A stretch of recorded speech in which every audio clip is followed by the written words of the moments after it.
Jadi bisa jadi teman-teman, kita punya beberapa amalan, kalau kita nggak berani mengatakan banyak amalan, kita punya beberapa amal soleh, tapi hampir tidak ada satupun yang diterima di sisi Allah. Kenapa Ustadz? Ikhlas kok Ustadz? Di awal, bisa jadi di tengahnya ria. Enggak, di tengah saya tetap ikhlas, bisa jadi di akhirnya ria. Enggak, di akhirnya masih ikhlas, bisa jadi barusan aja ria. Setelah after years, setelah beberapa tahun. Sehingga kalau kita nggak punya modal amal soleh yang diterima di sisi Allah, gimana kita mau mengangkat kedua tangan kita? Makanya kadang-kadang kan ujiannya kayak gitu. Di awal udah ikhlas, saya nih pengen tilawah yang bagus karena biar orang-orang sholatnya pada khusyuk. Allahu Akbar, ikhlas kan? Alhamdulillahi Rabbil Alamin, ikhlas. Ar-Rahmanir Rahim, masih ikhlas. Maliki Yaumiddin. Ada yang nangis di belakang. Mulai bagus juga ya suara saya. Habis tuh. Teman-teman pikir imam dengan bacaan yang bagus berarti pahalanya lebih banyak dari teman-teman? Belum tentu. Bisa jadi makmumnya dapat untung dari bacaan yang bagus karena dia khusyuk, dia bisa nangis, dia bisa nyaman. Sementara imamnya nggak dapat apa-apa loh. Ini, tapi kita nggak bisa menjudge imam juga ya. Begitu imam baca Alhamdulillahi Rabbil Alamin, pamer. Nggak bisa. Entas jadi susah tuh. Semua salah ya, serba salah. Baca bagus salah, baca jelek. Imam nih bacaannya kok gini banget sih. Jadi serba salah. Ini bukan menjudge orang lain, udah aja masing-masing. Kalau imam bacanya bagus, ya kita husnuzon. Masya Allah bacaannya luar biasa. Kalau banyak orang yang khusyuk gara-gara ini berarti pahalanya banyak banget nih. Kan kita cemburu ya. Si imamnya, astagfirullah, kalau nggak dibagusin, Allah suruh yang bagus-bagus. Kalau bagus-bagus amat, entar sombong. Karena emang bagus sih. Itu habis tuh. Aduh, ngeri banget teman-teman. Di tengah masih ikhlas, nggak kegoda. Kan ria itu kan bukan maunya kita ya. Ria itu kan wasawisus syaitan, yuwaswisu fi sudurin nas. Dia yang mengebisikin, tapi di akhir selesai datang, alhamdulillah Ustadz, sambil gini, ada tisu nggak? Saya baru pertama nangis dalam sholat, suara Ustadz luar biasa. Bapak nggak pernah dengar di YouTube saya. Sombong, ya. Bapak nggak baru kenal saya. Gitu, atau bukan karena pujian orang lain teman-teman, karena diremehin sama orang lain. Pernah diremehin orang terus jadi ria? Saya pernah ngisi di beberapa masjid agung. Ada kan kalau di daerah-daerah tuh kalau saya ngisi kadang-kadang panitia mintanya di masjid agung. Kan DKM Masjid Agung rata-rata nggak main Instagram ya. Mereka nontonnya TV. Jadi karena saya qadarullah nggak pernah masuk TV, nggak kenal. Ini Ustadz siapa sih? Ada nggak di Damai Indonesiaku? Nggak ada. Oh biasa aja. Karena saya nggak pernah masuk TV, akhirnya beliau nggak kenal kan, bukan yang pemain sosmed. Dan dari situ mulai ada ngeremehin. Panitia nawarin tempat, mereka bilang, udah biasa aja lah, nggak usah terlalu heboh. Paling juga jamaahnya nggak setengah masjid katanya. Saya dikasih tahu sama panitia, Ustadz, ini DKM-nya kayak gitu ngomongnya. Oh, kita lihat aja nanti. Mulai kan, ria nih. Terus saya datang, ternyata alhamdulillah qadarullah Allah yang melangkahkan kaki-kaki mereka rame nih sampai pelataran masjid. Pas rame, DKM-nya bingung. Ini Ustadz siapa sih kok bisa rame gini yang datang? Saya, ya sih. Ria nih. Mulai yuwaswis was-wasa. Jadi perang batin banget teman-teman sama setan. Bukan maunya saya, setan yang kayak gitu. Kita cuma punya dua pilihan, mengaminkan atau menolak. Kalau kita mengatakan iya sih, berarti kita membenarkan kata-kata setan di dalam hati, ria, sombong. Atau kita mengatakan astagfirullah, nggak mau kegoda gitu. Pas waktunya sholat maghrib, panitia biasa, panitia kan kenal pastinya ya. Ustadz dorong-dorong saya gitu kan. DKM nggak ngedorong. Kan kepancing. Kenapa DKM nggak ngedorong? Ngelihat penampilan saya dari ujung rambut sampai ujung kaki kayak kurang meyakinkan gitu. Nih Ustadz bisa ngaji nggak sih? Ngelihat ujung kupluk, di tengah kaos atau pakai kemeja, bawah celana jeans biasa. Ini bisa ngaji nggak ya? Akhirnya DKM kayak ragu-ragu gitu mau dorong saya jadi imam. Dalam hati 5 menit lagi dengerin aja nanti. Wah, yuwaswis luar biasa. Karena didorong-dorong terus sama penitia, ya udah deh, saya mau ya kalian yang dorong kan, dorong lagi dong, didorong ya. Udah aja jadi imam. Ngimamin, karena tadi diremehin sama DKM, kepancing dong. Wah, Ar-Rahman nih, gua keluarin sekalian, Kenapa ngeluarin Ar-Rahman? Favorit, kartu as lah. Kan DKM-nya kayak ragu-ragu gitu. Sampai saya bilang, soft dirapatkan, diluruskan, saya nggak mau pakai bahasa Arab. Walaupun nggak bisa. Soft diluruskan dan dirapatkan gitu. Terus DKM-nya masih gini-gini. Ragu-ragu gitu. Dalam hati saya, ya bentar lagi, tenang aja. Wah, balik arah. Allahu Akbar. Itu udah nggak benar lagi salatnya tuh. Itu dirasain banget. Itu udah nggak benar lagi salatnya. Allahu Akbar. Begitu selesai Al-Fatihah, gimana Pak? Udah dengar? Terus masuk Ar-Rahman, serak pula. Aduh, serak, suaranya hilang, segala macam. Aduh, itu nyesel banget tuh, nggak bisa show off ya. Kalau pas lagi dapat mic-nya bagus, sampai menggemanya tuh sekilo gitu ya. Itu kan enak banget ya. Buat seorang vokal, mic itu kayak floor buat anak skate kan. Jadi bisa ngetrik banget kalau floornya dapat kan. Jadi buat saya tuh kalau mic-nya pas dapat, wah ini bisa semua trik dikeluarin nih. Fabi ayyi ala'i rabbikuma tukadziban. Udah Ar-Rahman aja yang biasanya dibagi 4, sekarang 1 rakaat Ar-Rahman, rakaat kedua Al-Muluk. Kenapa? Biar sekalian didengerin. Nih Ar-Rahman ya, gini cara bacanya. Aduh, habis. Selesai sholat, kan balik arah gitu kan, mau zikir kan, balik arah, bukan pura-pura zikir sih, sambil zikir ngelihat ke arah si bapak. Kira-kira gimana ekspresinya sekarang? Itu teman-teman berat. Kadang-kadang bukan karena kita pengen dipuji orang, tapi kita nggak rela diremehin orang, itu yang bikin kita ria kan? Bukan karena kita pengen dielu-elukan, dipuji, dapat banyak like, dipuja-puja, bukan itu. Itu kita masih kadang-kadang bisa ngerem. Tapi kita nggak sanggup bertahan, nggak bisa sabar kalau diremehin orang. Akhirnya kita bocorin juga kebaikan kita. Habis. Diremehin suami, diremehin pasangan, diremehin orang tua, diremehin mertua, diremehin teman-teman, segala macam.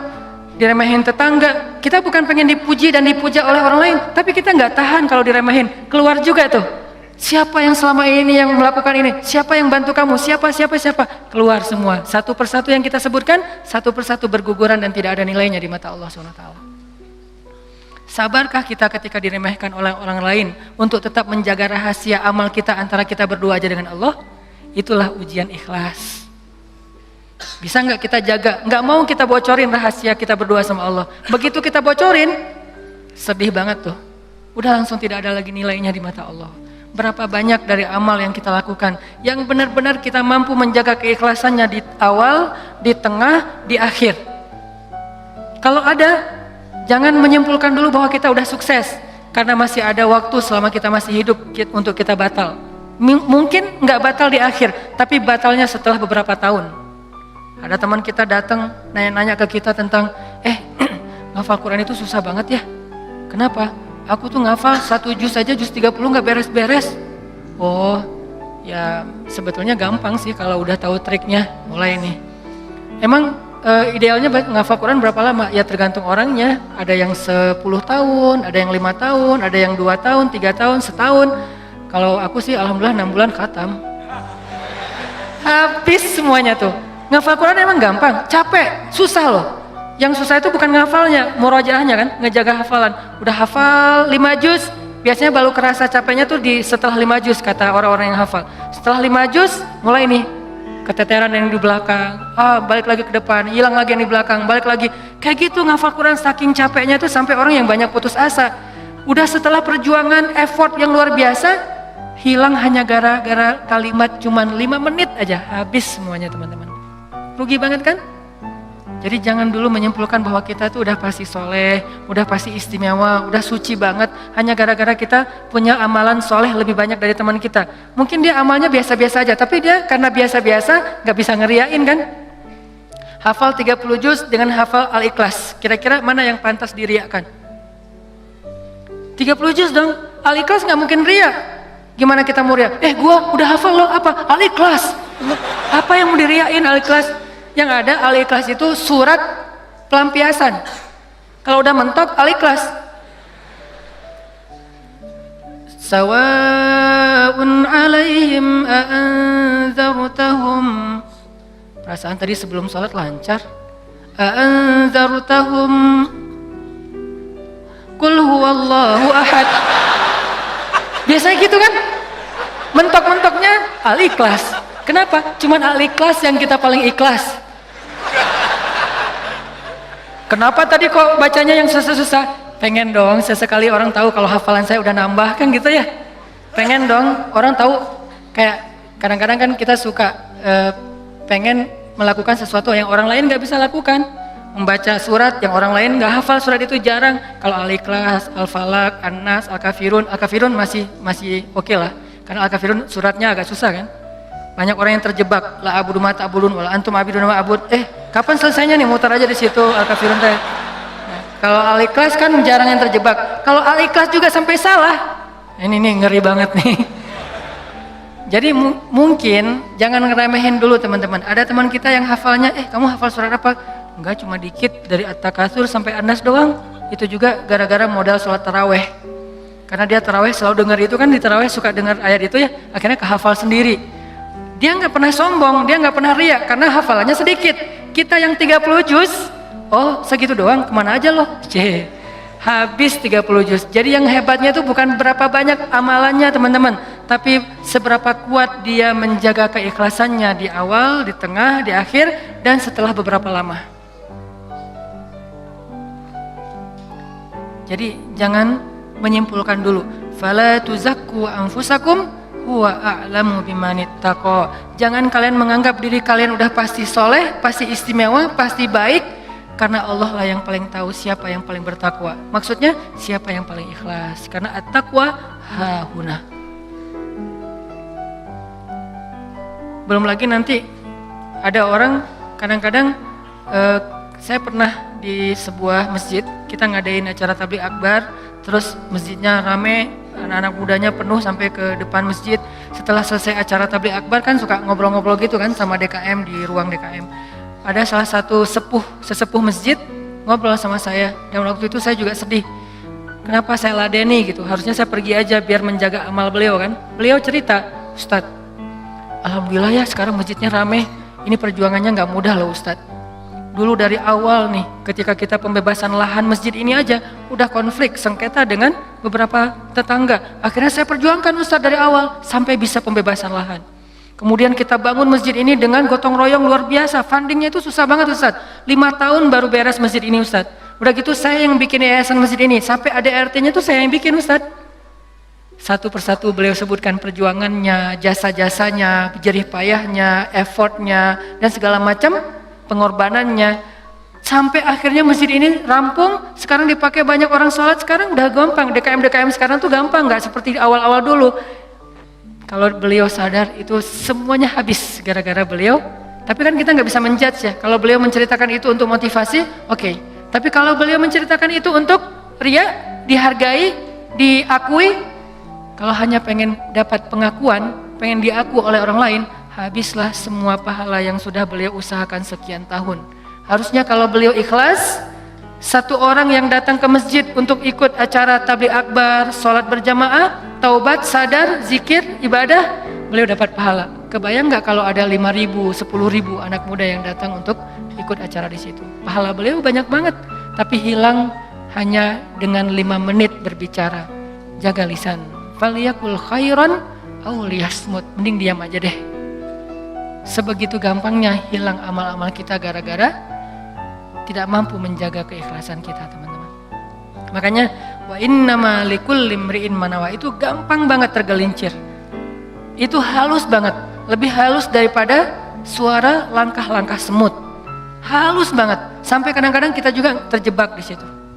Makanya di zaman Nabi itu kan ada cerita seorang sahabat Ansor yang tidak terkenal ibadah-ibadahnya, tapi Nabi bilang huwa min ahlil jannah, dia itu ahli surga. Apa kelebihan dia? Apa ibadah dia? Ibadah dia itu ibadah batin. Ketika dikepoin sama beberapa orang sahabat, sama seorang sahabat, kalau nggak salah Abdullah bin Amr bin As, dia kepo datang ke rumahnya. Ternyata rahasianya bukan ahli tahajud, bukan ahli sedekah, bukan ahli tilawah, bukan ahli kebaikan-kebaikan yang zahir, Dia kalau ngelakuin amalan yang zahir, yang standar-standar aja lah, yang wajib, yang kalau ditinggalkan pasti dosa, sholat pasti, cuman nggak ada yang lebih, biasa-biasa aja. Terus yang bikin dia istimewa, ternyata ibadah batin. Apa ibadah batin dia? Dia bilang, saya tidak pernah dengki kepada orang lain. Kalau ada orang yang dapat nikmat, saya orang pertama yang bahagia. Kalau ada orang yang dapat musibah, saya yang paling sedih. Kalau ada yang orang berbuat salah, saya langsung mendoakan dan memaafkan dia. Inilah ibadah batin dia, teman-teman. Makanya selain kita fokus memperbaiki ibadah zahir kita, sholat kita, cara takbir kita, cara semua ruku sujud kita, perbaiki juga ibadah batin kita. Karena kalau sampai ini rusak, yang lain sempurna, batal. Tapi kalau ini benar, yang lain cacat-cacat dikit, karena kita mungkin punya kekurangan, Allah yang akan perbaiki. Jadi ini teman-teman, tentang pentingnya belajar ikhlas. Dan ikhlas ini termasuk salah satu di antara ibadah juga. Jadi sekedar ikhlas saja itu udah ibadah. Sekedar niat aja itu udah ibadah. Belum melakukan udah jadi ibadah. Bukankah Nabi mengatakan siapa yang berniat berbuat baik lalu jadi melakukannya, maka dia mendapatkan 10 pahala kebaikan. Kalau dia berniat berbuat baik tidak jadi melakukannya, maka dia mendapatkan 1 pahala kebaikan. Siapa yang berniat berbuat buruk jadi melakukannya, maka dia dapat 1 dosa. Siapa yang berniat berbuat buruk tidak jadi melakukannya, dia dapat 1 pahala. Allah baik banget ya. Niat aja dikasih pahala, baru niat tuh. Sehingga para ulama mengatakan kalau begitu ayo kita berniat yang banyak. Dan memperbanyak niat itu disebut dengan istilah ta'addudin niyah. Ta'addudin niyah, memperbanyak niat-niat yang baik. Saya pengen ini, saya pengen itu, saya pengen. Semua kebaikan kita pengen. Maka pengen aja udah jadi pahala kebaikan yang utuh. Insya Allah tahun depan saya pengen umroh. Azam, niat yang kuat. Ya Allah kasih saya rezeki, saya pengen umroh. Udah nabung, ternyata nggak cukup. Maka tahun itu Allah catat kita sudah melakukan ibadah umroh sempurna. Dan bisa jadi lebih sempurna daripada orang yang melakukannya secara fisik. Kenapa? Orang yang melakukannya secara fisik masih ada ujian riya. Lagi di mana? Lagi umroh, posting. Tapi nggak semua orang yang posting umroh itu riya ya.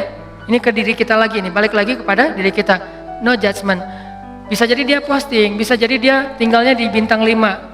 Kadang-kadang umrohnya bareng dengan teman. Kadang-kadang kegodanya gini, umroh nih bareng dengan teman. Pas lagi makan, kan di hotel suka pas makan saling ketemu gitu kan, saling sharing. Dari mana aja? Baru selesai tawaf. Wah, Masya Allah udah selesai tawaf aja, kita baru aja tadi nggak jadi soalnya rame banget.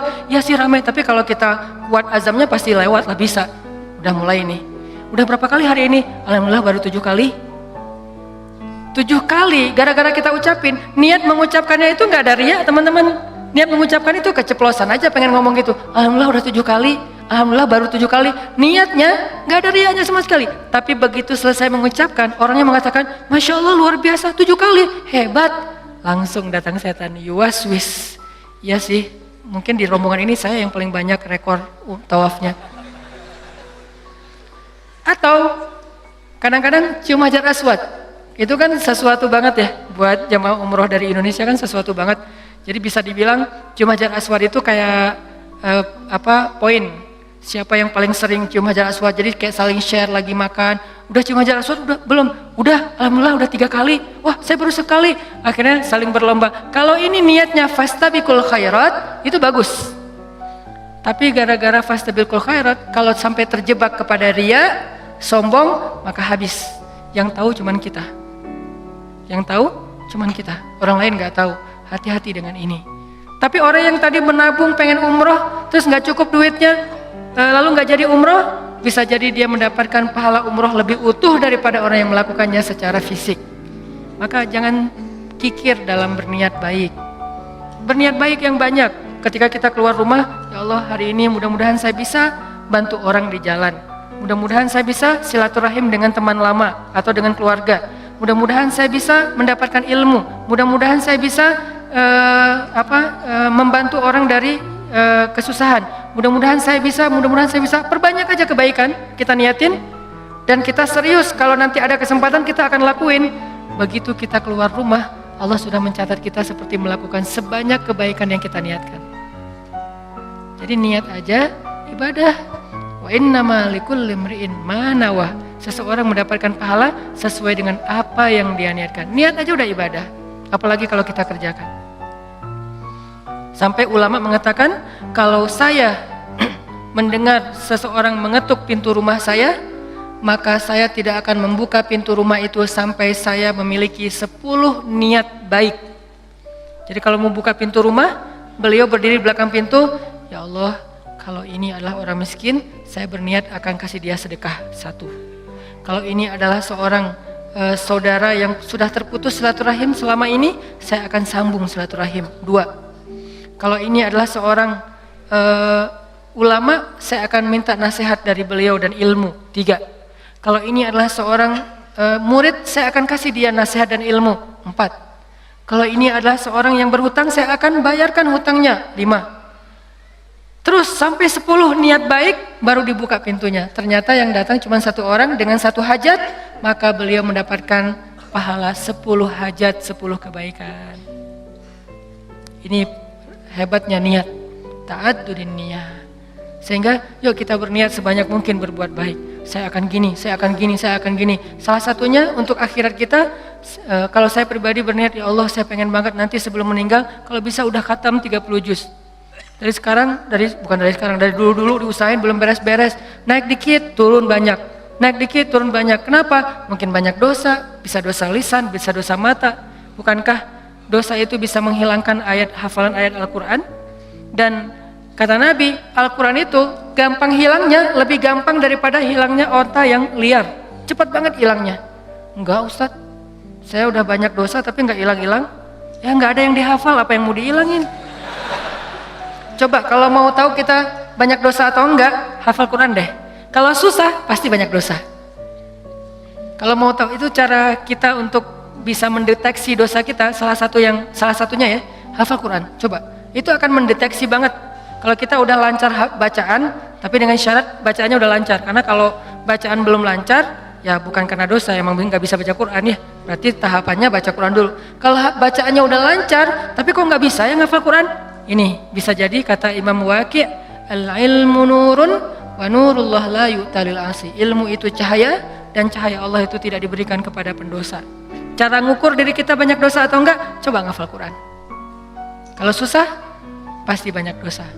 Sehingga pesantren di dekat rumah saya tuh, pesantren Kampung Quran namanya. Dulu ada program daurah hafal Quran selama bulan Ramadan, 1 bulan 30 juz. Di Indonesia, di Cihanjuang, Cimahi, 1 bulan 30 juz. Pas saya diundang ke situ ngisi waktu subuh, saya bilang, ini programnya apa Ustadz? 30 juz 1 bulan. Saya dalam hati, emang bisa? Saya tuh udah lebih 10 tahun gak beres-beres. Ngeremehin gitu kan? Ternyata ada yang bisa. Dari sekian puluh siswa atau santri, ternyata sekitar hampir 10 orang khatam sebulan 30 juz lancar teman-teman. Sebulan 30 juz lancar. Modalnya mungkin cuma juz 30 doang pas baru datang. Dan metodenya Ustadz? Ternyata metodenya itu nggak rumit-rumit, sederhana. Kalau mereka ngerasa susah hafalan, disuruh sholat taubat terus istighfar. Itu doang. Kalau ya Allah kok susah banget ya? Kan kadang-kadang ada halaman yang mudah, ada halaman yang susah ya. Yang biasanya kalau lagi enak tuh moodnya dapat, bisa sekali duduk 2 lembar langsung hafal dan lancar. Kalau lagi nggak dapat, 1 ayat aja nggak beres-beres. Nah, kata ustadznya, kalau kejadian kayak gitu, coba wudu, sholat taubat, minta ampun sama Allah, istighfar, coba hafal lagi. Pasti mudah. Dan itu terbukti. Ternyata kayak gitu caranya. Cuman ya butuh istiqomah juga.